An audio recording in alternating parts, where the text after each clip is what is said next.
세상 사람들이 예수 믿는 사람을 이야기할 때 예수쟁이들 말을 참 잘해 이런 말을 하죠.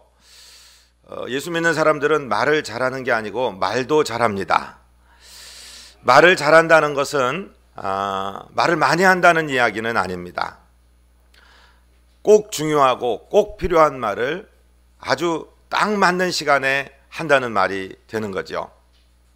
우리는 인생 살면서 세 가지 방향의 대화에 성공해야지 우리 인생을 승리로 인도할 수 있습니다.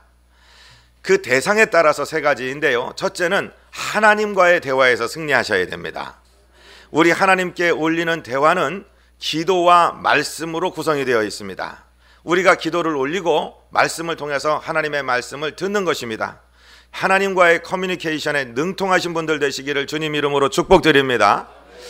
두 번째는요, 사람과의 대화에서 말을 잘하는 사람입니다. 이거는 내 말을 많이 한다는 이야기가 아니라 상대방의 말을 잘 들어주며 교통하는 것을 의미합니다.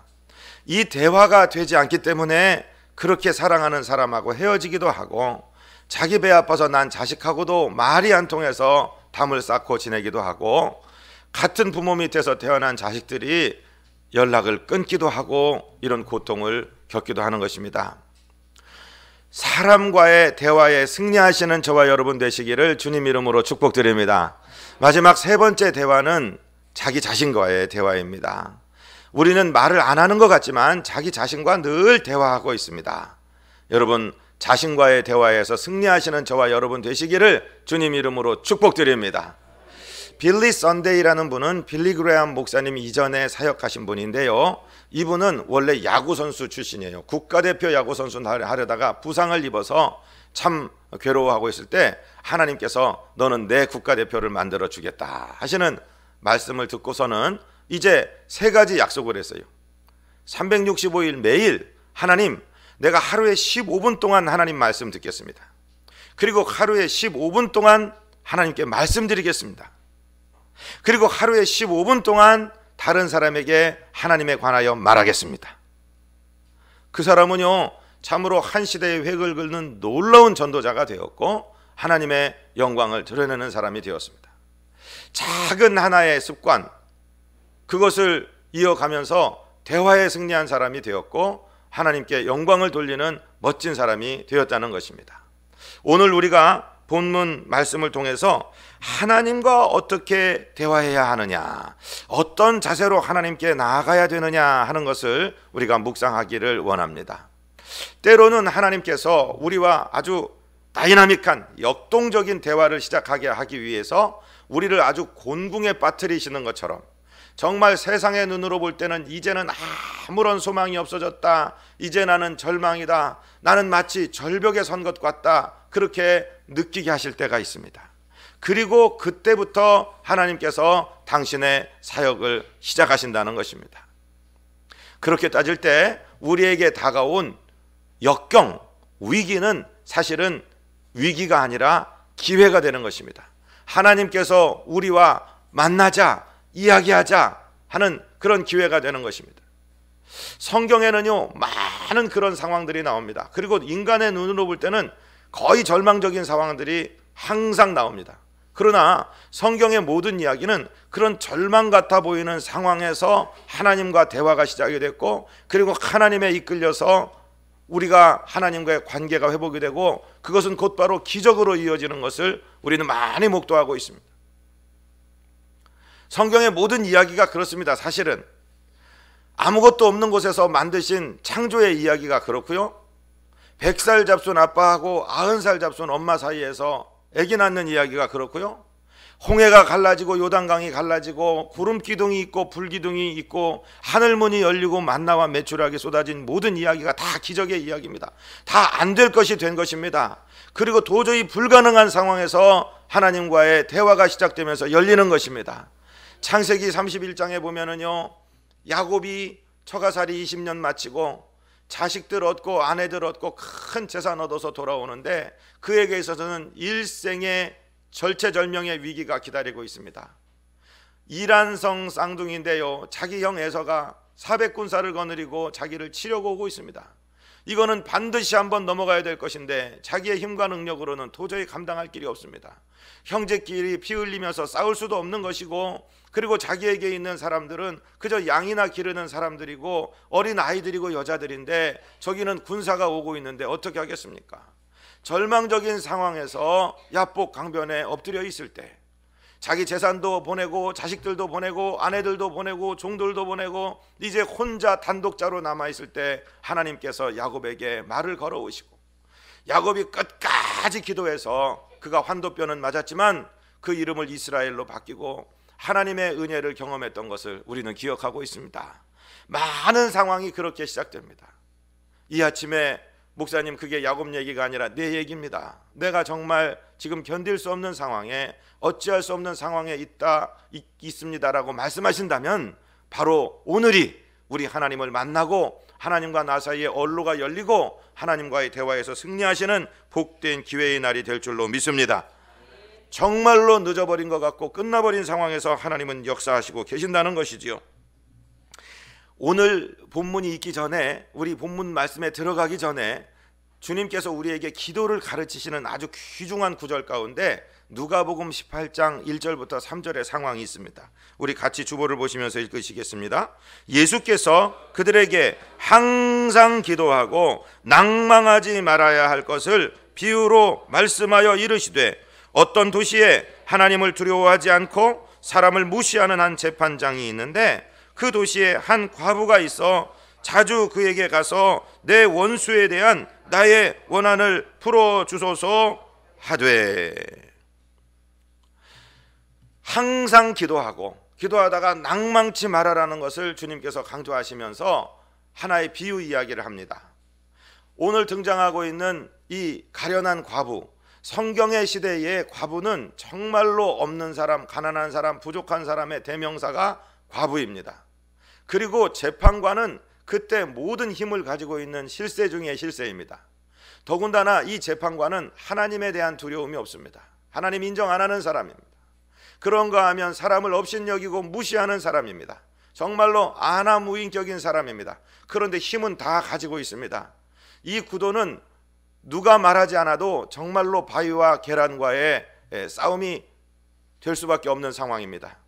그런데 그런 구도에서 기도를 시작했다, 그리고 이겼다라는 말씀을 누가복음 18장에서 말씀해 주고 계십니다.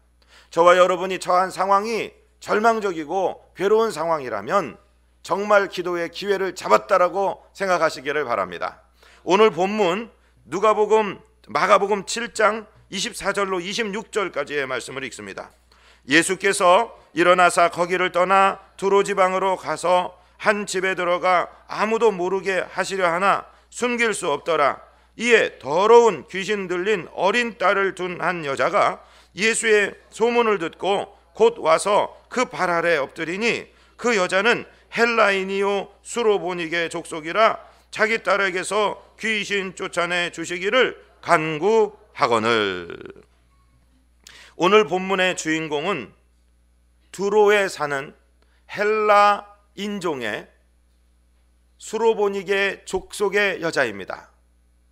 그런데 이 여자에게도 큰 문제가 있습니다. 이 세상에 의학으로 할 수 없는 귀신 들림이 자기 어린 딸에게 일어난 것입니다. 그런데 여기서 성경은 아무 글자나 쓸데없이 기록되어 있는 글자는 없습니다. 헬라인이라고 그랬고 수로보니게인이라고 적혀 있습니다. 예수님네 나라는 유대 족속 또는 이스라엘 백성 이렇게 부르는 사람들입니다. 그리고 그들은 이 그리스인, 이 헬라인, 또 가나안 족속이라고 얘기하는 이방인들과는 대화를 해서도 안 되고 그 지경으로 들어가도 안 됩니다. 그런데 예수님께서는 특별한 목적을 가지고 그들이 사는 지역인 두로에 들어가셨고, 거기서 여자 하나가 나왔는데 이 여자는 유대인이 아닌 이방인입니다. 게다가 수로보니게 족속이라고 써 있습니다. 수로보니게는 사이로페니키안, 시리아 사람하고 페니키아 사람의 혼혈족을 말하는 것입니다. 그러니까 이방인인데 되고 그 이방인 사회에서도 왕따를 당하는 여자입니다. 유대인이 볼 때는 아주 멀리 해야 될 사람이고 경멸을 당하는 사람인데 문제를 가지고 사랑의 주님이라는 주님의 소문을 듣고 온 것입니다. 그리고 그 발 아래 엎드려서 내 딸에게서 귀신을 쫓아내 주세요. 이렇게 기도하는 거예요. 상황이 참 안 좋습니다. 거기 있는 유대인 제자들이 이 여인을 가련하게 여기고 환영하는 것이 아니라 오히려 배척하는 그런 상황을 우리는 만나고 있습니다. 그런데 하나님께서 우리를 이런 상황에 몰아가실 때가 있다고요. 우리를 연단하실 때가 있다고요. 27절을 한 절 읽어보시겠습니다. 예수께서 이르시되 자녀로 먼저 배불리 먹게 할지니 자녀의 떡을 취하여 개들에게 던짐이 마땅치 아니하니라. 사랑하는 성도 여러분, 성경 어디에서 예수님이 이렇게 차갑고 아주 냉소적이고 그 냉소적인 것을 넘어서 경멸하는 듯한 이야기를 하는 것을 읽어보셨습니까? 예수님은 정말 온 인류의 구세주로 오셨는데 여기서는 아주 편협한 유대의 지도자처럼 행세하십니다. 자녀, 여기 있는 이스라엘 백성, 이 유대 족속들의 떡을 가져다가 개 같은 이방 족속에게, 너 이방인이지? 그런 사람에게 던져주는 것이 마땅치 않다라는 식으로 말씀을 합니다. 성경을, 이 이야기를 모르시는 분은 지금 깜짝 놀라야지 정상이에요. 아니, 내가 알고 있던, 내가 학교에서 배우고 사람들에게 듣던 예수라는 분의 이미지와는 전혀 상상할 수 없는 일이 여기서 일어나고 있는. 각 복음서의 저자들은 성령의 인도하심을 받아서 자기의 저장 목적을 가지고 복음서를 기록합니다. 이 이야기는 마태복음에도 기록되어 있고 여기 마가복음에도 기록되어 있습니다. 마태는 이거보다 더 아주 적나라하게 더 구체적으로 묘사하고 있는데, 지금은 집 안에서 일어나는 일로 마가는 그리고 있지만 마태는 길에서 일어나는 일로 그리고 있습니다. 목사님, 그러면은 이거 성경이 거짓 아닙니까? 왜 이 사람은 이쪽을 기록하고 왜 저 사람은 저쪽을 기록합니까? 우리가 기억해야 될 것이 무엇이냐면, 지금 이 각 복음서의 저자들은 사건의 현장으로부터 적어도 35년 내지 40년, 많게는 50년 이상, 60년 이상 떨어진 상태에서 이 이야기를 기록하고 있다는 그것을 기억하시기를 바랍니다.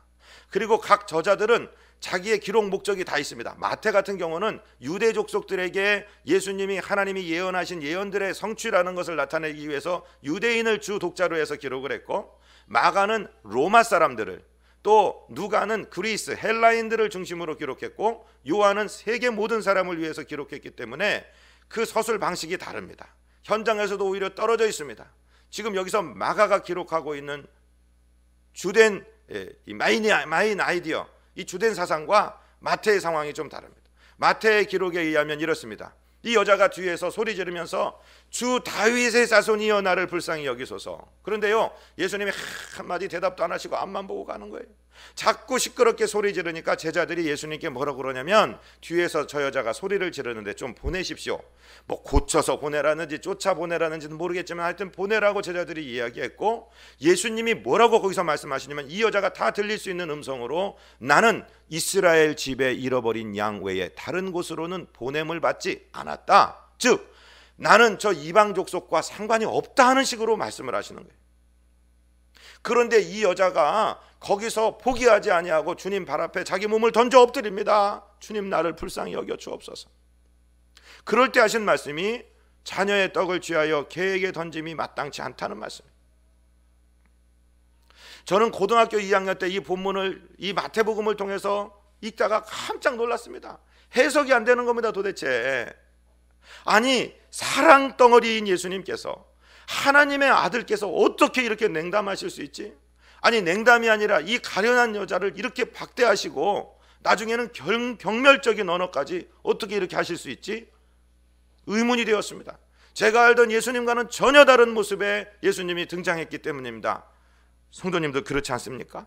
우리가 생각하고 있던 예수님이 어떻게 이런 자세를 가지고 계신지 정말 의문이 들지 않을 수가 없는 것입니다. 인생 살다 보면은요, 마치 하나님께서 귀를 나를 향해서는 꽉 막고 계시고 나를 돌아보지 않으시는 것 같고, 내가 그렇게 눈물을 흘리며 부르짖어도 내 기도는 안 들어주시는 것 같을 때가 왕왕 있습니다. 제가 예레미야 3장 1절부터 읽어드릴 테니까 한번 조용히 들어보십시오. 여호와의 분노의 매로 말미암아 고난 당한 자는 나로다. 나를 이끌어 어둠 안에서 걸어가게 하시고 빛 안에서 걸어가지 못하게 하셨으며 종일토록 손을 들어 자주 나를 치시는도다. 나의 살과 가죽을 쇠하게 하시며 나의 뼈들을 꺾으셨고 고통과 수고를 쌓아 나를 애우셨으며 나를 어둠 속에 살게 하시기를 죽은 지 오랜 자 같게 하셨도다. 나를 둘러싸서 나가지 못하게 하시고 내 사슬을 무겁게 하셨으며 내가 부르짖어 도움을 구하나 내 기도를 물리치시며 다듬은 돌을 쌓아 내 길들을 막으사 내 길들을 굽게 하셨도다. 그는 내게 대하여 엎드려 기다리는 곰과 은밀한 곳에 있는 사자 같으사 나의 길들로 치우치게 하시며 내 몸을 찢으시며 나를 적막하게 하셨도다. 활을 당겨 나를 화살의 관역으로 삼으시며 화살통의 화살들로 내 허리를 맞추셨도다. 나는 내 모든 백성에게 조롱거리 곧 종일토록 그들의 노랫거리가 되었도다. 나를 쓴 것들로 배불리시고 쑥으로 취하게 하셨으며 조약돌로 내 이들을 꺾으시고 재로 나를 덮으셨도다. 주께서 내 심령이 평강에서 멀리 떠나게 하시니 내가 복을 내어버렸으며 스스로 이르기를 나의 힘과 여호와께 대한 내 소망이 끊어졌도다. 내 고초와 재난과 쑥과 담즙을 기억하소서. 젊은 청년 예레미야는 자기 조국을 뺏기고 조국이 침략을 당하고 귀인들이 끌려가고 종살이하는 모습을 보고 하나님께 정말 비둘기같이 부르짖는데도 응답하시지 않는 하나님을 바라보며 이 노래를 부르고 있어요. 저와 여러분이 개인으로 만나든지 또 민족적으로 만나든지 우리가 교회의 성원으로서 지금 한국교회를 바라보며 느끼든지 우리는 울지 않을 수가 없습니다. 마치 하나님께서 귀를 막으시고 내게 대해서 외면하시는 것 같고 내가 그렇게 부르짖어도 내 기도를 물리치시는 것 같고 하나님이 나를 관역판 삼아서 화살을 쏘시고 그 화살이 내 허리에 맞게 하시고 사람들의 조롱거리와 비웃음거리가 되게 하시고 너 예수 믿냐? 너 기도하냐? 그런데 왜 나보다 못 사냐? 너는 왜 이렇게 어려운 일을 많이 당하냐? 한국 교회 꼬라지를 봐라. 지금 너희에게 소망이 있느냐? 세상이 너희를 더 걱정하지 않느냐라고 조롱의 소리들이 우리 귀에 들려오고 있습니다. 그러나 우리가 기억하십시오. 지금 이런 상황 속에서도 하나님은 우리에게 기도할 것을 요청하고 계십니다. 오히려 이런 상황이기 때문에 기도하라고 말씀하시는 것입니다. 여러분, 우리 인생 한번 되돌아보세요. 사업이 잘 되고 자식 새끼들 속썩이지 아니하고 모든 사람이 나에게 박수 칠 때 진정으로 기도하셨습니까? 사실은 기도가 어렵습니다. 하나님께서 나를 코너에 몰아넣으신 것 같고 벼랑에 세우신 것 같고 정말 하나님 아니고는 내가 절망입니다. 내가 구원의 여망이 없습니다. 그렇게 생각했을 때 우리는 비로소 하나님께 무릎 꿇고 주님을 만났기 때문에 기도를 시작했으면은 응답받을 때까지 기도하시는 저와 여러분 되시기를 주님 이름으로 축복드립니다. 그 연단의 과정을 통해서 그 거친 정말 하나님이 귀를 막고 내 기도를 들으시지 않는 것 같은 그런 상황을 통해서 하나님은 저와 여러분을 연단시키시고 하나님은 저와 여러분을 기도하게 하시는 줄로 믿으시기를 바랍니다. 저는요 이 예화를 수도 없이 말씀드린 것 같아요. 저는 자식 셋을 기르는데 우리 막내 녀석을 기르면서 나중에 목사가 된 다음에 고등학교 2학년 때 가지고 있던 이 성경의 의문을 풀었습니다. 제 아이가요 이제 돌이 되기 전에요 어느 날 인도네시아에 제가 자카르타에서 목회하고 있을 때 성도들이 감사 헌금을 올리면 그때는 헌금 봉투를 다 읽으면서 기도를 했습니다. 그런데 웬 예쁜 글씨가요 저랑 반같이 쓰는 여자가 글씨를 잘 쓴단 말씀입니다. 그런데 헌금 봉투에 뭐라고 써있냐면 우리 다니엘 7발짝 걷게 하신 것을 감사합니다. 이렇게 써 있어요. 그래가지고서 제가요 그거를 읽으면서 감사했습니다. 우리 막내가 돌 되기 전에 발을 7발짝이나 걸었다는데 감사했고 나랑 같은 방을 쓰는 세상에서 제일 예쁜 여자가 이런 것에도 감사를 할 수 있구나 해서 감사했고 그리고 집에 들어가서 확인을 해봐야 되지 않습니까? 그래서 우리 다니엘을 세워놓고 다니엘 이리 와라 이리 와라. 이놈이 걷기를 시작하는데 여러분 막내가 얼마나 이쁩니까? 거기다가 아장아장 걷는 모습이 3발짝 4발짝 걸었는데 막 가서 안아주고 싶은 거예요. 기다렸더니 7발짝을 다 걸었습니다. 확 안으려고 하는데 하나님이 제게 무슨 깨달음을 주시냐면 너 지금 그놈 안 오면은 7발짝밖에 못 걷는다 이런 생각이 드는 거예요. 그래서 뒤로 제가 물러가면서 그래 와라 다니엘 조금 더 와라 조금 더 와라. 이놈이 13발짝을 걷고서 탁 엎드렸는데 제가 확 들어올리면서 왜 이 수로보니게 여인의 말씀이 깨달아지는지 하나님께서 저와 여러분의 기도를 오늘 응답하실 수도 있는데 조금 더 나오거라, 조금 더 나오거라, 포기하지 말거라, 기도하거라, 응답받을 때까지 기도하거라. 하나님이 뒷걸음질 치시면서 우리를 부르시는 거예요. 이 여인이 지금부터 공부해야 될 거, 이 여인의 자세입니다. 예수님께서 말씀을 하시는데 이 여인은 어디서 힌트를 얻었냐면요, 사람들이 배척을 하고 뭐 공격을 하든 그런 거 상관없어요. 나는 당신들이 응답할 게 아니라 저분 만나야 응답받으니까 나는 예수님을 만나야 된다라고 왔습니다. 그런데 예수님이 자기를 보아주지도 않고 또는 허공에 대고 나는 이스라엘 집에 잃어버린 양에게 보냄받았지 이방인들에게는 상관이 없어, 이런 식으로 말씀하시다가 자기가 그런 시련도, 그런 정말 외면도, 그런 경멸도 견디고 자기 몸을 던져 주님 앞에 머리를 숙였는데 주님이 하시는 말씀이 자녀의 떡을 취하여 개들에게 던짐이 마땅치 않다. 너는 개잖아, 여기 이스라엘 백성은 자녀라고, 이런 말씀으로 들리는 거예요. 자녀부터 배불리 먹은 다음에 무슨 다른 생각을 해야지 어떻게 자녀의 떡을 개에게 던지냐는 경멸이 왔을 때 예수님이 쓰신 단어, 우리말 성경에는 나타나지 않는데요, 예수님은 개라는 단어를 퀴온이라는 헬라말, 이 성경은, 신약 성경은 헬라말 그리스어로 적혀 있습니다. 그리고 퀴나리온이라는 말이 있습니다. 퀴온은 우리가 말 그대로 돌 던져서 쫓아내는 들개 같은 개를 얘기하는 거고, 퀴나리온이라는 말은 집에서 데리고 기르는 애완용 동물을 이야기하는 것입니다. 예수님께서 냉소하시는 것 같고 외면하시는 것 같고 경멸하시는 것 같은 상황에서 어떤 단어를 쓰셨냐면 퀴나리온이라는 단어를 썼어요. 자식들의 떡을 취해서 개에게 던짐이 마땅치 않다 할 때 퀴온이라는 돌 던져 쫓아내는 더러운 개라는 단어를 쓰시지 않고 퀴나리온이라는 애완용 개라는 단어를 쓴 것을 보면 나를 아주 싫어하시는 것은 아니다, 내게도 소망이 있다. 할렐루야. 거기서 긍정을 잡은 거예요. 소망을 잡은 거예요.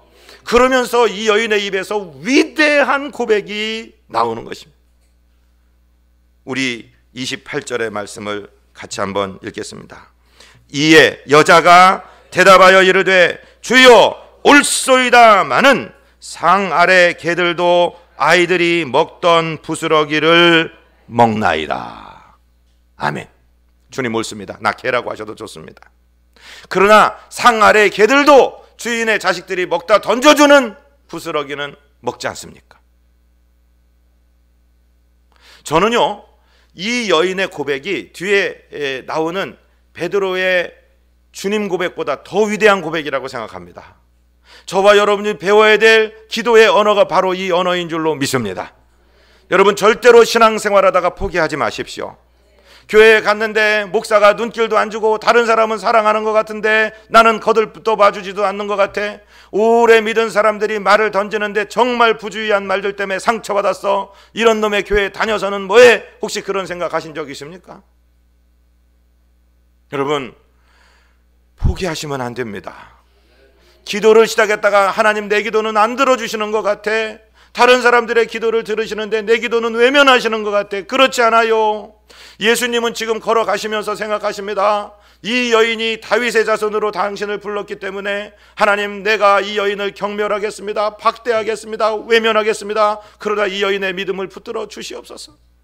그리하여 구원은 끝까지 주님을 바라보고 포기하지 않는 사람에 의해서 이루어진다라는 사실을 내 제자들도 알게 하여 주시고 이스라엘 가운데 있지 않는 믿음을 나타내게 하여 주시옵소서. 기도하며 가셨단 말씀이에요. 여러분 하나님의 마음을 우리가 알아야 됩니다. 하나님께서는 받으시는 자식들마다 그렇게 연단하시기를 원하십니다. 히브리서 12장 7절 8절을 함께 읽겠습니다. 너희가 참음은 징계를 받기 위함이라. 하나님이 아들과 같이 너희를 대우하시나니 어찌 아버지가 징계하지 않는 아들이 있으리요. 징계는 다 받는 것이거늘 너희에게 없으면 사생자요 친아들이 아니니라. 아멘. 사랑하는 성도 여러분, 우리 자녀들 기르면서 훈육하시죠? 때로는 매도 드시죠? 그러셨을 겁니다. 저는요 우리나라 지금 위기가요 이 훈육이 없는 교육에 있다고 생각합니다. 저희 때는 선생님이 때리면 무조건 감사합니다 부동자사로 서서 맞았어야 됐어요. 이제는 정상이 비정상이 되고 비정상이 정상이 되는 미친 사회로 지금 가고 있어요. 선생님이 애들 때리면 애들이 핸드폰 꺼내갖고 촬영해갖고 선생님 신고합니다. 학생 인권을 어겼습니다. 이러고, 애들이 선생님 때리면 선생님이 맞고, 그리고 재판 걸리고 복잡한 과정을 겪고 학부모들이 모여서 회의하는 이런 이상한 세상이 되어버렸어요. 저는 단어 중에, 요즘 우리가 쓰는 단어 중에 인권이라는 단어만큼 오용되고 오염된 단어가 없다고 생각해요. 여러분, 우리나라를 위해서 기도해 주셔야 됩니다. 서방의 몇 개 나라와 미국의 어떤 주에서 일어나는 비참한 일들이 우리나라에도 일어나지 않기를 주님 이름으로 부탁을 드립니다. 훈육이 없어진 것, 인권만 살아있는, 그 인권이 올바른 인권이 아니에요. 미국의 매사추세츠 같은 주에는 동성애가 합법화가 됐습니다. 아이들 학교에서 성교육을 받는데요, 어떻게 해서 엄마 아빠가 만나고 아이가 만들어진다는 걸 가르칠 때 동성애도 사랑의 방편이니까 어떻게 남자끼리 섹스하는 것을 가르쳐줘요. 그 더러운 짓을 학교에서 가르쳐야 된다는 거예요. 동성 커플이 주례해달라고 그러는데 목사님이 나는 주례할 수 없다 그러니까 상처받았습니다. 차별당했습니다. 성적 지향이 다르다고 해서 차별받았습니다. 목사님 고소해서 그가 한 달에 3,000불씩 뭐 몇 달을 6개월을 내든지 아니면 6개월 감옥에 들어가든지 하는 그런 판결들이 내려진다는 말씀이에요. 우리나라도 12월 2일 날 서울시에서 서울 시민 인권 헌장이라는 게 발표됩니다. 집에서 아이들이 가출하면 어떻게든지 가르쳐서 돌려보내야 되는데, 그중에 게이들은, 그중에 동성애하는 애들은, 호모섹슈얼들은 그냥 따로 모아갖고서 나라 돈으로 걔네들을 지원해 주겠다는 거예요. 이단교를 향해서 이단이라고 말하면, 그들이 공격받았다고 그러면, 종교적인 신념 때문에 차별당했다고 하면 이단이라고 말한 사람이 들어가는 거예요. 전도하지 못하게 되는 거예요. 어떤 주에서는 선교단체, 기독교 선교단체 IVF라는 선교단체에 거기서 그 선교대 장을 갖다가 타종교인을 세웁니다. 못 받겠다고 하니까 지원을 다 끊어버립니다. 비정상이 정상으로 돌아가는 이상한 사회에 지금 우리가 살고 있어요. 지금이야말로 여러분, 나라와 민족을 위해 눈물 흘려야 될 때입니다. 기도해야 될 때입니다. 절대적인 가치를 지켜야 될 때입니다. 하나님께서는요, 연단을 허락하십니다. 부모로 하여금 자녀를 연단하게 하십니다. 여러분, 우리 신앙도요, 연단받아야 됩니다. 귀에 듣기 좋은 소리만 듣지 마십시오. 목사가 강단에서 죄를 회개하십시오 할 때 회개하시기를 바랍니다. 하나님께 기도하러 나오십시오 할 때 기도하시기를 바랍니다. 어떤 목사님은 가르칩니다. 성도를 모으기 원한다면 십자가 얘기하지 말아라, 회개하라고 하지 말아라, 그저 마음 편해지는 얘기를 해라. 그건 세상에서도 얼마든지 들을 수 있어요. 여러분, 좋은 숲에 나가서 아름다운 경치만 봐도 힐링이 된다고 그러지 않습니까? 교회가 그런 데까지 앞장서 갖고 그런 거 같이 해야 됩니까? 아닙니다. 교회는요, 훈육이 있는 곳입니다. 자식이 부모에게 매를 맞는 것처럼 매를 맞을 때도 있어야 되는 것입니다. 남의 집 자식이면 그렇지 않죠. 내 자식이기 때문에 그런 것입니다. 요즘 아이들이요, 너무 나약하게 자랍니다. 그저 안 되는 것이 없습니다. 떼쓰면 됩니다. 무조건 됩니다. 그러다가 자기네들이 세상에 덜커덕 나가 보니까 내가 사랑을 고백했는데 그 여자가 거절합니다. 그러니까 12층 13층에서 우산 하나도 안 들고 뛰어내리는 거예요. 안 되는 것도 있고, 내가 울며 불며 매달려야 되는 것도 있고, 무너졌으면 다시 일어나는 것도 있어야 되는데 그런 게 없어요. 공격하지 말래요. 신학의 사조가 이것이 18세기 19세기의 서구에서 불었던 그런 사조, 그런 인간화, 휴머니제이션이 하나님의 뜻이다 그래갖고 사람을 속박하는 어떤 것도 하지 마라, 죄를 공격하지 마라. 그 결과 어떻게 됐어요? 정결교육을 가르치고 정절을 가르치던 교육이 피임교육으로 바뀌고 이제 네 육신이 끄는 대로 즐거운 대로 살아봐라 하니까 왜 남자가 남자끼리만 연애해야 돼요? 남자가 여자하고 연애해야 돼요? 남자끼리 하면 안 돼요? 그거 열어주기 시작해 보십시오. 나는 걔하고 연애할 겁니다. 걔하고 결혼할 겁니다. 나는 우리 엄마하고 결혼할 거예요. 얼마든지 나올 수 있는 얘기입니다. 사랑하고 존경하는 성도 여러분, 훈육이 있는 사회가 돼야 됩니다. 징계가 있는 사회가 돼야 됩니다. 하나님의 말씀이 지켜지는 사회가 돼야 됩니다. 그래야지 하나님의 연단이 있어요. 우리 신앙에서도 너무 편한 길만 걷지 마세요. 교회 버스 안 와서 끊었어요. 애들이 하는 얘기입니다. 교회들이 그냥 성도들 뺏기 전쟁을 하니까 막 도어 투 도어 서비스로 집 앞에서부터 픽업해갖고 그냥 막 먹여주고 입혀주고 막 그래갖고서 들어가.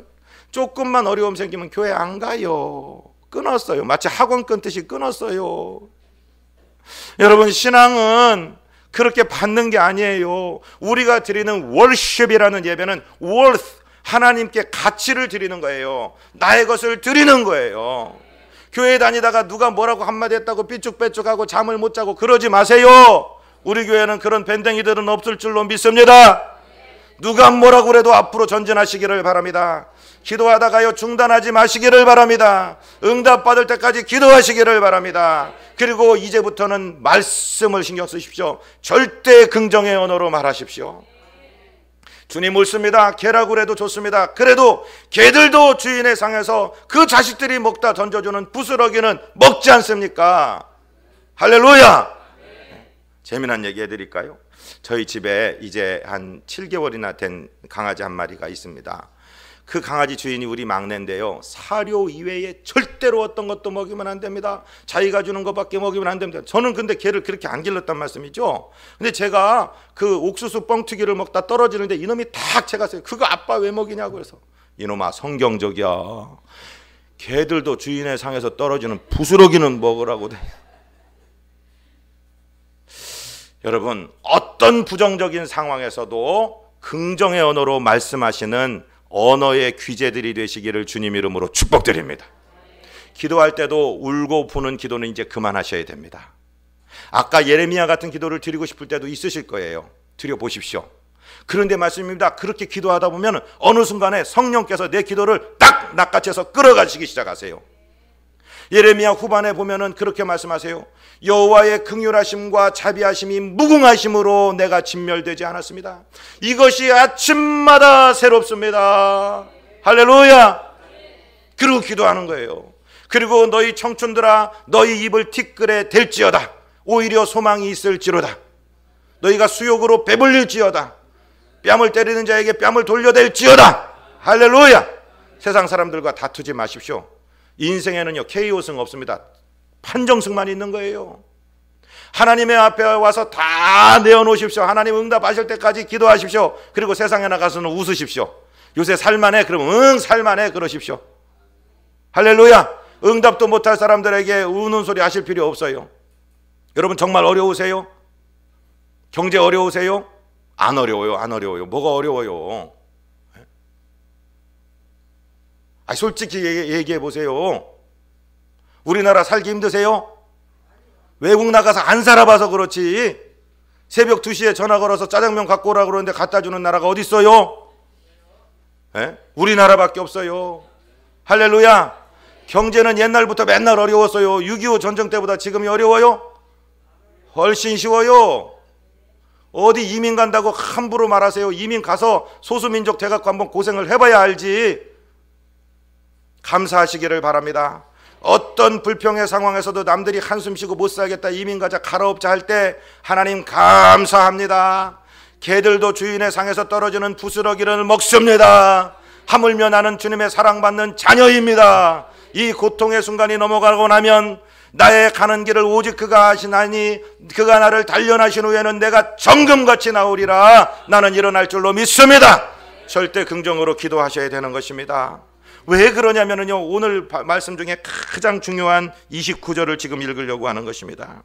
예수님이 뭐라고 이 여인에 대해서 말씀하셨습니까? 시작. 예수께서 이르시되 이 말을 하였으니 돌아가라. 귀신이 네 딸에게서 나갔느니라 하시니라. 할렐루야. 마가는 분명히 기록하고 있어요. 이 말을 하였으니 돌아가라. 네가 그 말을 하는 순간에, 내가 너를 고쳐준 순간이 아니라 너 입에서 긍정적인 언어가 나온 그 순간에 네 언어를 듣고 멀리 떨어져 있는 네 딸에게서 귀신이 떠나갔다. 그래서 오늘 말씀의 제목이요, 내 입속의 응답이에요. 여러분, 하나님께서 응답을 저와 여러분의 입속에 넣어두셨어요. 말을 내 입에서 뱉기 전까지는 내가 통제할 수 있습니다. 이걸 뱉을 수도 있고 안 뱉을 수도 있어요. 그러나 이 말이 나오고 나면 그 말이 나를 지배하는 것입니다. 믿으시기를 바랍니다. 절대 긍정의 언어로 기도하시고 대화하시기를 바랍니다. 자기 자신을 향해서도 그렇습니다. 저는요, 우리 만화님이 자주 아이고 아파 그러면 없어. 살만해 살만해. 아이고 허리 아프면 아이고 시원해. 왜 그래요? 하나님이 한쪽에서 부정적인 얘기 듣고 한쪽에서 찬양하면 중화시켜 달라고 제가 기도하는 거예요. 여러분, 습관적으로 살만하다고 말하시기를 바랍니다. 그리고 어려우면 하나님 앞에 와서 쏟아놓으시기를 바랍니다. 하나님이 들으시기 때문에 그래요. 이 공기는 사람의 말로 다 채워져 있어요. 시편 39편 1절 우리 같이 읽습니다. 내가 말하기를 나의 행위를 조심하여 내 혀로 범죄하지 아니하리니 악인이 내 앞에 있을 때에 내가 내 입에 재갈을 먹이리라 하였도다. 할렐루야. 악인이 내 앞에 있을 때 내 입에 재갈, 말 못하도록 물리는 재갈을 물리리라. 저를 따라하시면 내 영혼아 말 조심하자. 좋은 말을 심자.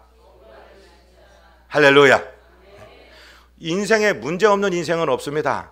그러나 하나님의 뜻대로 기도하면은요, 그 문제가 바뀌어서 완전히 급 역전이 되고요, 대반전이 시작됩니다. 하나님께서는 우리의 언어를 들으시고 응답하십니다. 그래서 주님께서 이 선언을 하시자마자 30절에 보니까 여자가 집에 돌아가 본즉 아이가 침상에 누웠고 귀신은 나갔더라. 할렐루야. 이 여자는 응답을 받았습니다. 저와 여러분도 이렇게 되시기를 주님 이름으로 축복드립니다. 빌립보서 4장 6절 7절을 같이 읽습니다. 아무것도 염려하지 말고 오직 모든 일에 기도와 간구로 너희 구할 것을 감사함으로 하나님께 아뢰라. 그리하면 모든 지각에 뛰어난 하나님의 평강이 그리스도 예수 안에서 너희 마음과 생각을 지키시리라. 아멘. 절대 긍정으로 기도하여 승리하시고 하나님께 승전의 보고를 드리는 저와 여러분 되시기를 주님 이름으로 축원드립니다. 하나님 우리 아버지 감사합니다. 우리 입에 수로보니게 여인의 기도를 담아 주시옵소서. 그 기도의 자세를 가르쳐 주시옵소서. 우리를 방해하고 아버지 하나님이여 주님이 멀리 계신다고 느껴질 때에, 아버지 주변의 모든 사람들이 우리를 막아선다고 느껴질 때에 절대로 포기하지 말게 하여 주시고 주님 앞에 달려나가 응답받는 순간까지 이 말을 하였으니 평안히 가라 주님께서 말씀하시는 순간까지 기도하도록 우리 아버지 우리 기도를 붙들어 주옵소서.